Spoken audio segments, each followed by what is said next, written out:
Welcome to Education Today. I'm John Zish from Armstrong School District. Tonight we're going to talk about the federal stimulus program, also known as the American Recovery and Reinvestment Act. Many people might not realize that the federal stimulus program has lots of cash incentives built into it that can bring valuable financial benefits to people like you. We will explain some of the stimulus program's tremendous cash benefits that can put money into the pockets of ordinary people right here in Armstrong County.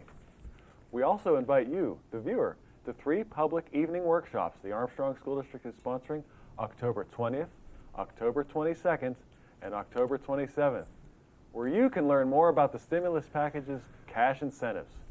You claim these cash incentives via your IRS refund. To talk about this, we are delighted to have some very special guests with us tonight. They are Mr. Ron Scanlon, a local certified public accountant, and Secretary Don Maines, formerly the U.S. Deputy Assistant Secretary for Economic Development, who resides here in Armstrong County. Welcome to Education Today, gentlemen. Thank you, John. Thank you. Most people may think the stimulus program is only for big banks, the auto industry, and other large institutions. Secretary Maines will give us an overview of how these cash incentive programs work for Americans at all income levels. If you pay attention, you and your neighbors and your loved ones can likely generate thousands of dollars. Mr. Scanlon will take us through some of the details about the stimulus cash incentives. Listen carefully to help your family benefit from the millions of dollars that the federal government is releasing. I now will turn it over to Secretary Maines. Thank you, John, and thanks everybody. This is really historic here. It's an opportunity for those of you watching at home to just listen and hear about the benefits. If you listen closely, you'll hear a number of ways that you can claim your share of federal stimulus funds. These $787 billion in funds were created by Congress and President Obama to help stimulate the economy nationwide during the greatest financial challenge in years. And again, just listen right now, and to act on it after you hear the presentation, we encourage you to contact your local tax preparer to take advantage of these incentives. The $787 billion in stimulus funds, called the American Recovery and Reinvestment Act of 2009, as John mentioned, has about $500 billion awarded to create jobs by states, counties, and cities, by hiring individuals to build roads and bridges, improve regular or light rail transportation, and other projects that improve our country's infrastructure and create jobs. Now your share, and this is your share of this unprecedented amount of money, also for individuals, families, and businesses, comes from about $287 billion in federal cash incentives. Here, you are rewarded if you want to buy a new home, improve student and adult education, improve energy efficiency for homes and businesses, and provide help for young families, veterans, and senior citizens to provide them more funds. Through your awareness, you can generate thousands of dollars for yourself or for your loved ones. The way to claim your share is to review the federal cash incentives that our certified public accountant, Mr. Ron Scanlon, is about to share with you.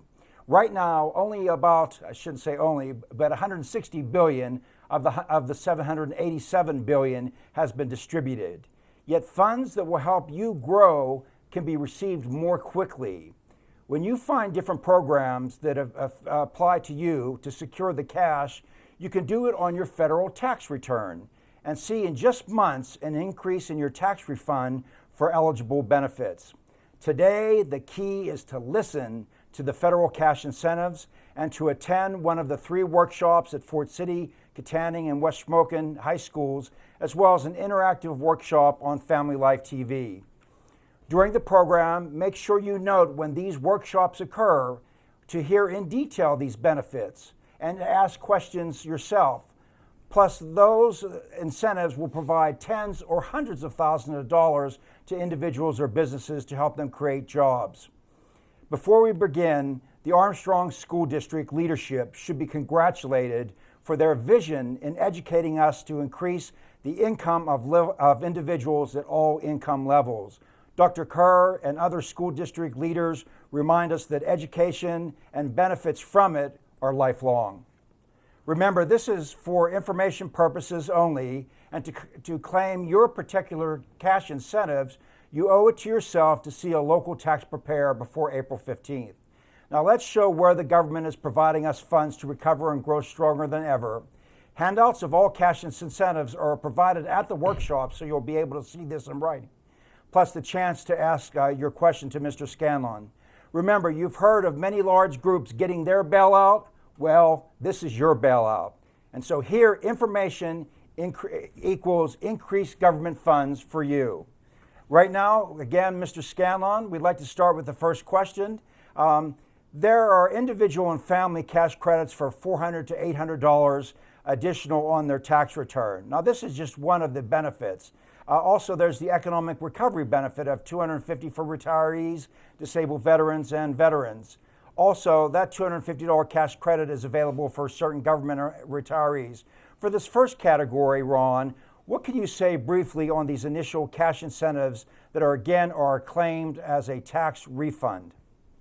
Well, first of all, thank you very much. And what we want to talk about is some of the provisions and some of the ways that you can take advantage of these cash incentives and refunds. The first one, and it's really the centerpiece of the stimulus package itself, is what's referred to as the Making Work Pay Credit. Now that's sort of a mouthful. Some people like to call it the MWPC, but the Making Work Pay Credit. Essentially what that is, this is a 2009 and 2010 incentive. So it's set to expire at the end of 2010.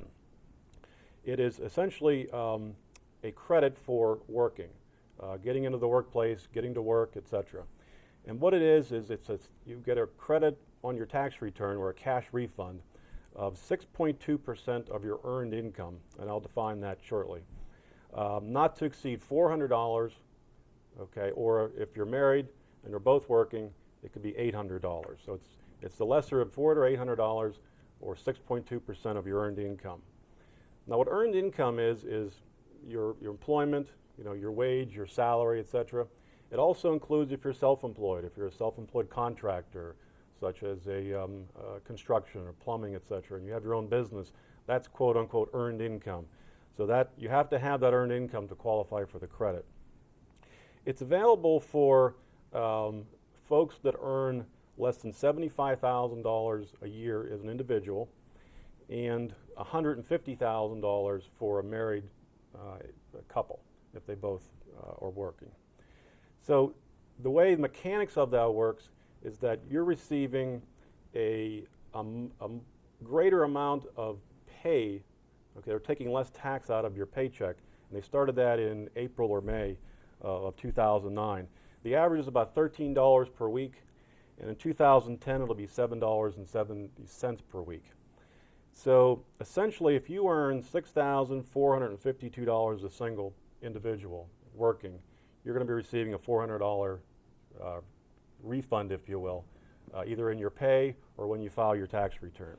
If you're married, joint, both working, you receive $800 if you make $12,903. So essentially, everybody is going to be available to get this cash incentive or tax credit.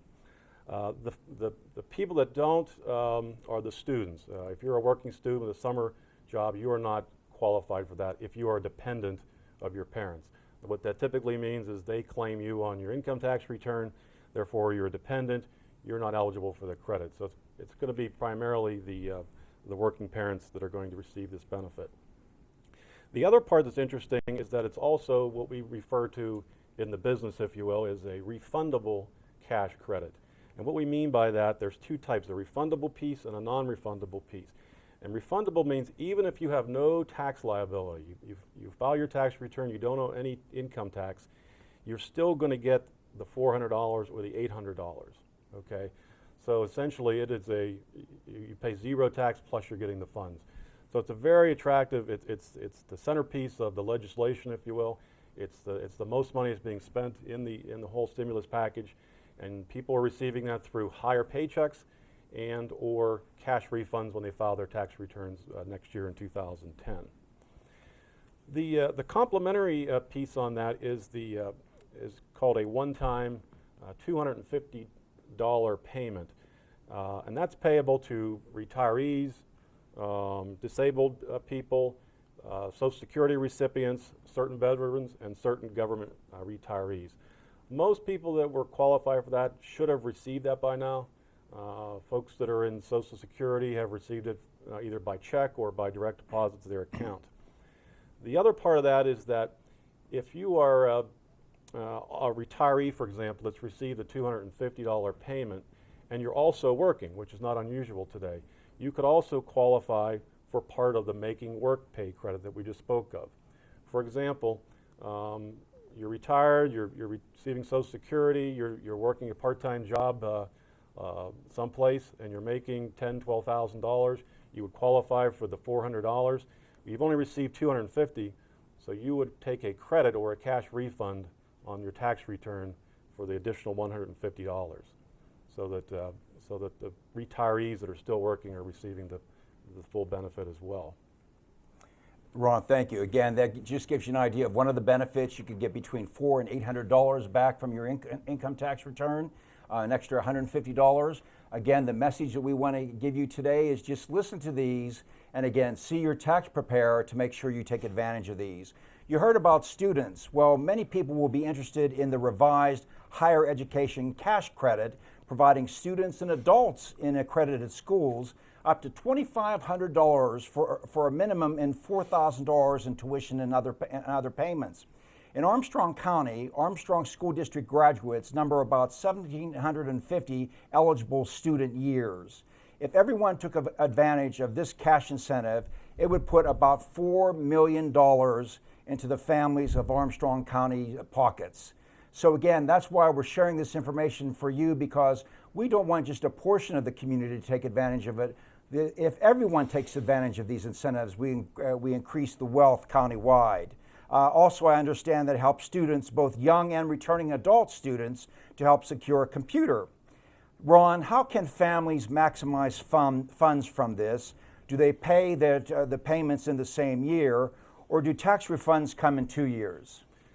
Well, there's numerous opportunities to receive education credits with respect to 2009 and 2010. And let me talk about some of the new ones, the most popular ones, and the increased benefits that are now available that you need to be aware of for 2009 and 2010, because they are substantial. Just take a step back to understand the new rules. I'll talk about the old one just so it makes it easier to comprehend. The old law, the pre-2009 education credits, was referred to as the HOPE credit. The HOPE credit provided up to an $1,800 credit per student for the first 2 years of their education. Essentially, that credit was available only for freshman and sophomore equivalents in college, universities, and other qualified schools. And the phase-outs or the eligibility were 50 to 60,000 for single individuals and 100,000 to 120,000 of income for joint. So you need to be below those thresholds to be able to be eligible for the credit. And that credit was not refundable. As you recall, refundable means that if you have no tax liability, you still receive the credit. The HOPE credit did not provide for that. To help stimulate and educate and help people pay for the increasing cost of education, post-secondary education, they replaced the HOPE credit temporarily, and they renamed it the American Opportunity Tax Credit.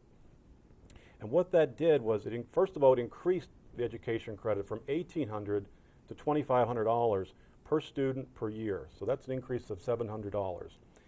The biggest benefit they put in and change was for 2009 and 2010, it's now available for all 4 years of a student's college, not just your freshman and sophomore years. So families that took advantage of the HOPE credit for, say, 2007 and 2008 for freshman and sophomore years can take it again and take $2,500 for the next 2 years for their junior and senior years. So that's $5,000 additional that was not there prior to this.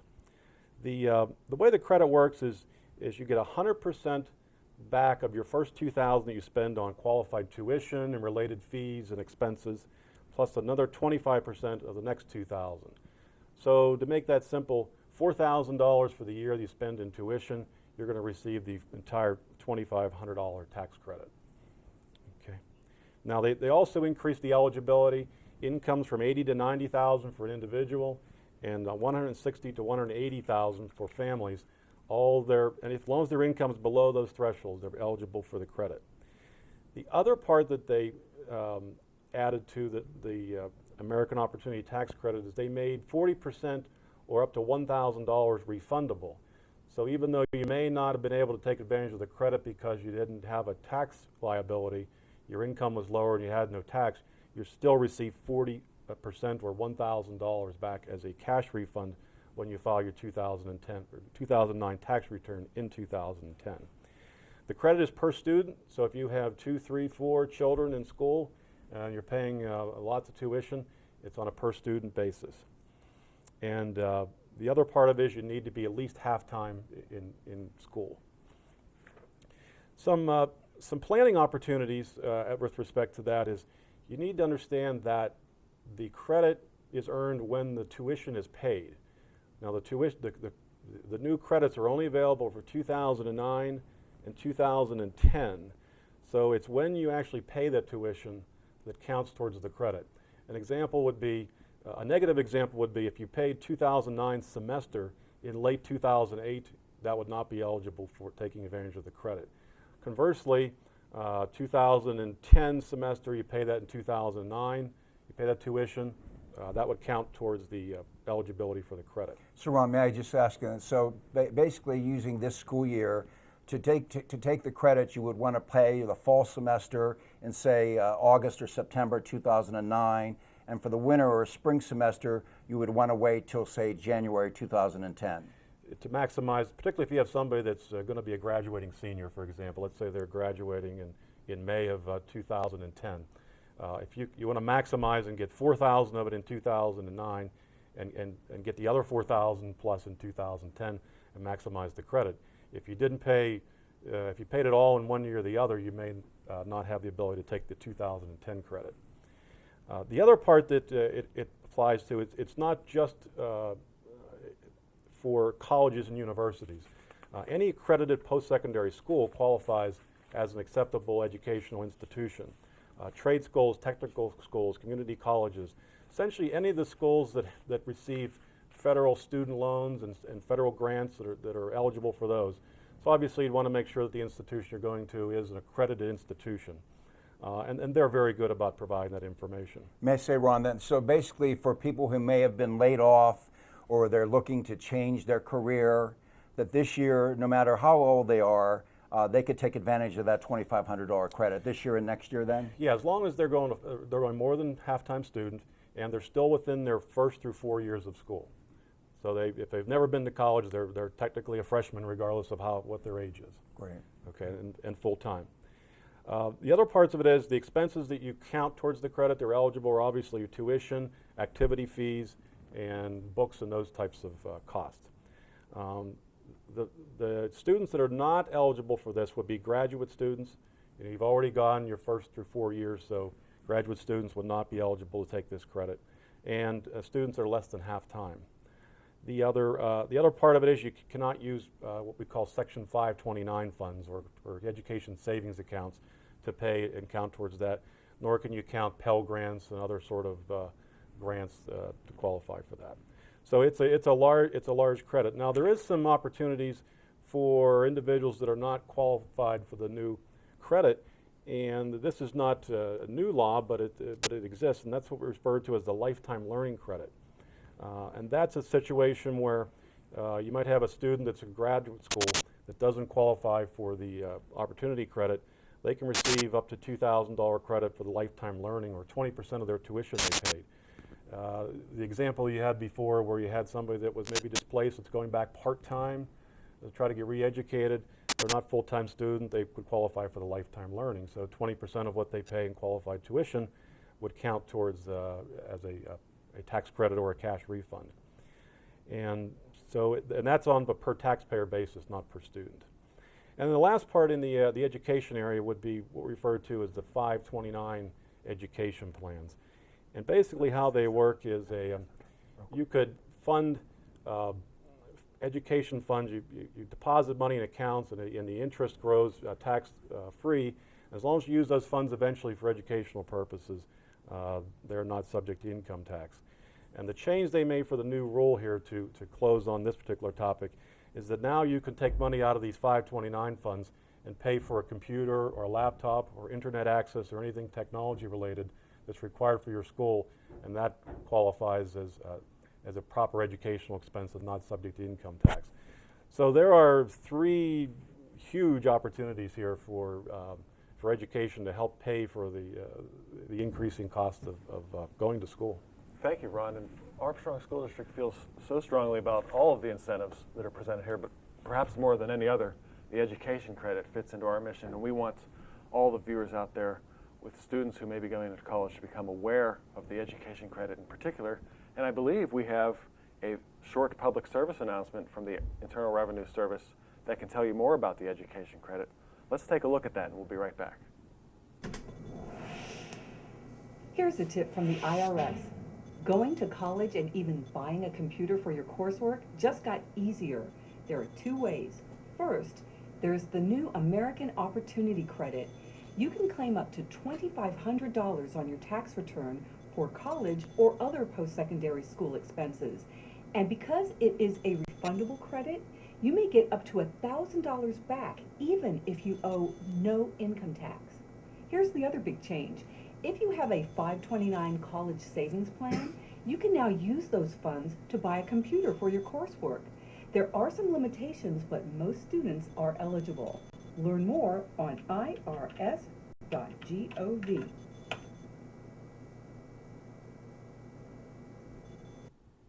So folks, again, that's the education credit, $2,500 per year for 2 years. If you're an individual in school, make sure you take advantage of it. If you're a family, make sure you take advantage of all your students. There are about 250 graduates per year from Armstrong County. If each of those students claim that money, that's about $625,000 that remains in our community here. So if you're an officer of your class or just interested in class, make it a fundraising project to get other people in your class to take advantage of that particular tax incentive. We don't have a lot more time, but we're going to highlight some transportation benefits. We have cash incentives related to transportation. For those who have to commute to work, the subsidy exclusion is increased to $230 per month. Even though the Cash for Clunkers program that you probably heard about is done, there are still benefits for buying a vehicle. Does this let you increase funds for buying a car, light trucks, SUV, motorcycles? Ron, we're running out of our time. We have a few more key items, but how do these benefits put money in folks' pockets? Well, essentially there's two. The first one, I'll go over that one quickly, is the transportation subsidy it's referred to. Essentially what that is, if you're in a situation where you have transit passes or you're parking or you're commuting to different places, you can have the employer set up a plan where they provide you $230 a month, okay, tax-free in lieu of salary to help pay for that. So for example, that could save as much as $400 to $700 per year. If you're commuting to Pittsburgh and you're in a van pooling, or if you have to park someplace, the employer can provide the passes to you and exclude that from your income. So the employer has to initiate that, so talk to your employer. The other one, a little bit more common, is the new car purchases. 6% sales tax you have to pay in Pennsylvania for a new car. The new rule allows you to deduct that sales tax regardless of how you file your income tax return. Cars up to $49,500 qualify for that. As an example, if you bought a car for $25,000 at 6% tax, that's $1,500 of income tax you pay. You deduct that, you save $240, $375 depending upon your tax situation. So those are two quick ones there. So go out there and buy some cars there and stimulate these local dealerships. I think that's what they'd like to see. Before I came to IUP, I had no idea what college would be like or what role I would play or where I'd be in the future. But when I came to IUP, everything changed. I met people who really made me feel like I belonged. I had great classes at a great nationally ranked university. Hi, my name is Megan Miller. I'm a fine arts major, and this is my university.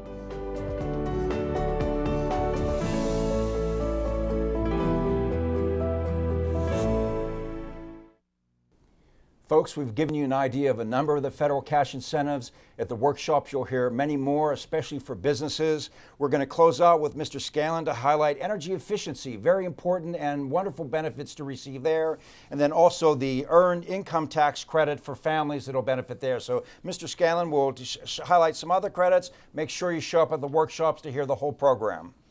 Yeah, for 2009 and 2010, they've increased the amount of cash credits available for qualified purchases of energy efficient incentives or energy efficient appliances and changes to your home. The credit is up to $1,500 in total for those 2 years. Essentially, it's 30% of what you spend on qualified purchases. Now, the purchases that qualify are insulation, exterior windows, exterior doors. One that's overlooked a lot is skylights. They qualify. Central air conditioning, gas, propane, oil, hot water heaters or furnaces, even circulating fans, things of that nature. So those all qualify. 30% of your cost, up to a total of $1,500 credit for the 2 years combined. The other thing they changed is the old law used to say once you've already received $500 energy efficient credits for your lifetime, there was no more availability. That's been eliminated. So taxpayers and families that have taken the $500 credit in the past now can still get the $1,500 credit. Tip: get a receipt. Get a receipt from the folks that you're doing the work, not just a canceled check. Make sure you've got a qualified receipt to be able to take that credit and get that refund next year. The other one is a child tax credit. Child tax credit essentially is a credit that's available for families with children, a $1,000 per child per year tax credit for any children under age 17 years old. That's available for 2009 and 2010. That tax credit is refundable. Once again, if you have no tax liability, you still would get a portion of that tax credit. They've made it easier for low-income families to get that tax credit too. They've reduced the income eligibility. So at a minimum, if you have a child and you have no income, you still have a $1,400 tax credit available. So there's a lot of good things, and look forward to seeing everybody at the workshops. Well, tonight you just heard ways you can claim thousands of dollars by increasing your IRS refund by taking advantage of the unprecedented amount of federal stimulus funds. Attend one of our workshops at Armstrong School District, October 20th, October 22nd, and October 27th. Also October 28th. And hear more about the billions available for business owners. If you show up and take charge, it can mean thousands of dollars in your pockets. The money that you claim is up to you. Again, those free workshops are Fort City High School Library, 7 to 8 p.m. Tuesday, October 20th. Katanning High School Library, 7 to 8 p.m. Thursday, October 22nd. West Shamokin High School Library, 7 to 8 p.m. Tuesday, October 27th. Family Life TV 23 call-in broadcast, 8 to 9 p.m. Wednesday, October 28th. So come to these workshops and stake your claim on funds from the American Recovery and Reinvestment Act of 2009. That's our show for today. I'd like to thank our guests, Mr. Ron Scanlon and Secretary Don Maines, for giving of their busy schedules to promote this important message. Our thanks also go out to the TV production students of Katanning High School, led by their teacher, Mr. Josh Miklos. They were our film crew today. Please join us again next week for another look at the Armstrong School District. Visit our website and have a great week.